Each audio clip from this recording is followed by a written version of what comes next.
It was a crisp autumn evening when Clara decided to take a late-night walk through the park. The air was thick with the smell of damp leaves, and the streets around her were quiet, almost too quiet.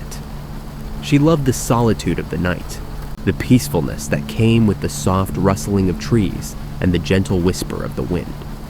The park, a sprawling patch of greenery near her apartment, was usually her retreat after a long day, a place where she could clear her mind and let her thoughts wander. But tonight, something felt different. The moon hung low in the sky, casting an eerie glow over the park. The path she usually walked was dimly lit by streetlights, their yellowish hue barely cutting through the darkness. She wrapped her scarf tighter around her neck and pulled her coat close as a chill crept up her spine. It wasn't just the cold that unnerved her, it was the silence. The usual sounds of the night, the chirping of crickets, the rustling of small animals in the underbrush, were missing. All Clara could hear was the steady crunch of leaves underfoot as she walked. As she reached the far end of the park, near a secluded bench beneath an old oak tree, she heard something, a soft, almost imperceptible sound that cut through the stillness. It was a cry, a child's cry. Clara stopped in her tracks, straining to hear. It was faint, but there was no mistaking it. A sorrowful wail, like someone in pain.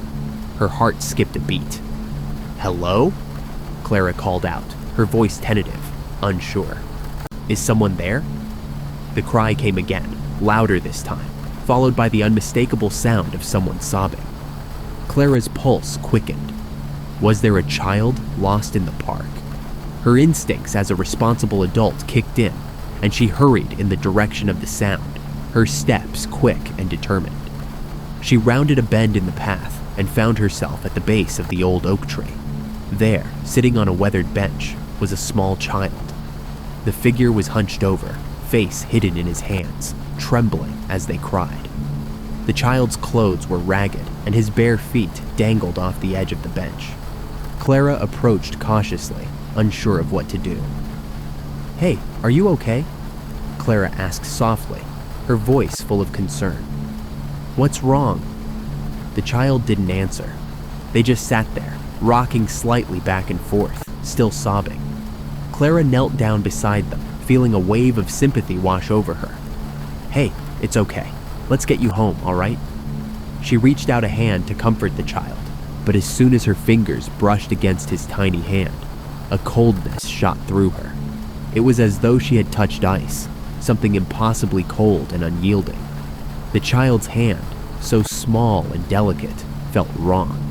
The chill from it crept up Clara's arm, sending a shiver down her spine. "Come on, let me help you," Clara insisted, trying to ignore the cold, grabbing the child's hand more firmly to pull them up. She was determined to help. The child was so fragile, so small, and yet the sense of wrongness lingered in the air. Clara's eyes flicked back to the child's face, but it was still hidden, his face bent down and covered by his other hand. They began to walk, slowly, as Clara led him away from the bench. But the more they walked, the colder it became. Clara's breath began to fog in the air, and the cold seemed to seep into her very bones. It wasn't natural.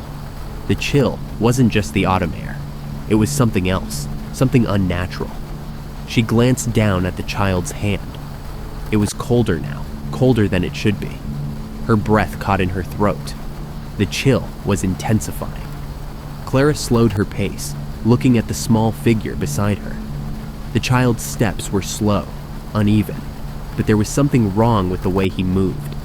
There was a shuffling quality to his gait, as if he was dragging himself along the path. Clara stopped, her mind racing. "Are you okay?" she asked, her voice trembling with uncertainty. The child didn't respond. Instead, he moved his face to her. Slowly, the small figure lifted his head and moved his other hand from his face, and Clara froze in horror. The child's face was empty. Black, hollow eyes stared back at her, two voids of darkness that swallowed the light around them. There was no expression, no warmth, no humanity. Just an abyss, dark and unfeeling. The lips that formed the child's cracked, brittle smile were twisted in a grotesque parody of a grin, the edges stretched unnaturally wide. Clara's heart raced, the blood draining from her face. The hand she had been holding, once cold, now felt like a dead weight, an inanimate thing. She couldn't move. The world around her seemed to close in, the darkness pressing in on her from all sides. She opened her mouth to scream, but no sound came out. The child's hollow eyes never blinked. He tilted his head slightly to one side, as though studying her before speaking. His voice a cold whisper. "You shouldn't have helped me." Clara's body tensed, her mind scrambling to make sense of what was happening. She wanted to pull away, to run, but her legs wouldn't move. She was paralyzed by fear, rooted to the spot, unable to escape. The child's voice was like ice, and the words cut through her like a blade. Before Clara could react, the child's form flickered, its image wavering like a candle flame in the wind. Then, with a suddenness that stole Clara's breath away, the figure vanished. One moment, it was there, standing before her, and the next, it was gone. Clara stood frozen, her heart thundering in her chest, her mind reeling. The child was gone, but the lingering coldness in the air remained. She blinked, her hands shaking as she looked around, searching for any sign of the child, any trace of where he had gone. But the place was empty, the path ahead of her devoid of any movement. A soft rustling sound behind her made Clara whip around, her breath catching in her throat. And there, just behind her, was a voice, deep and guttural, as though it came from the very depths of the earth. "Now you're the lost one." The voice was so close, so impossibly close, that Clara's blood ran cold. She spun around, but the park was still empty. No child, no figure, just the dark, oppressive quiet of the night. She couldn't breathe. The words echoed in her mind, growing louder and louder. "Now you're the lost one." Clara's vision blurred with panic, her chest tight with terror. She had to leave, had to get out of the park, but as she turned to run, the shadows seemed to stretch and grow around her, the trees towering high above, blocking out the moonlight.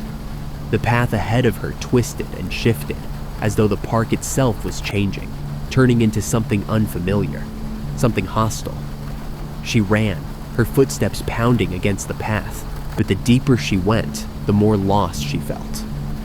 The park that had once been a comforting, peaceful space was now a labyrinth of darkness. The trees seemed to close in on her, their branches reaching down like long, bony fingers. Clara's breath came in ragged gasps, her heart pounding in her chest. She had to find the exit, but the path was always just out of reach, the way forward vanishing with each frantic step. The coldness was unbearable now, biting at her skin, numbing her to the bone. And then, as she rounded a corner, she saw it. The child, or at least what had once been the child. Standing at the far end of the path, their black eyes fixed on Clara, the smile stretched wide across their face, frozen and mocking. Clara took a step back, terror flooding her senses. She could feel the weight of her own panic dragging her down, the overwhelming sense that the park, this place, had become a trap, and she was the prey. The child began to move toward her, slow and deliberate, each step a soundless echo in the night. Clara could feel the presence of something ancient, something unfathomable, closing in around her. The voice, the guttural whisper, filled her mind again. "Now you're the lost one." And then, as the darkness swallowed her whole, Clara understood. She had helped the wrong child, and now she was the one who would never leave.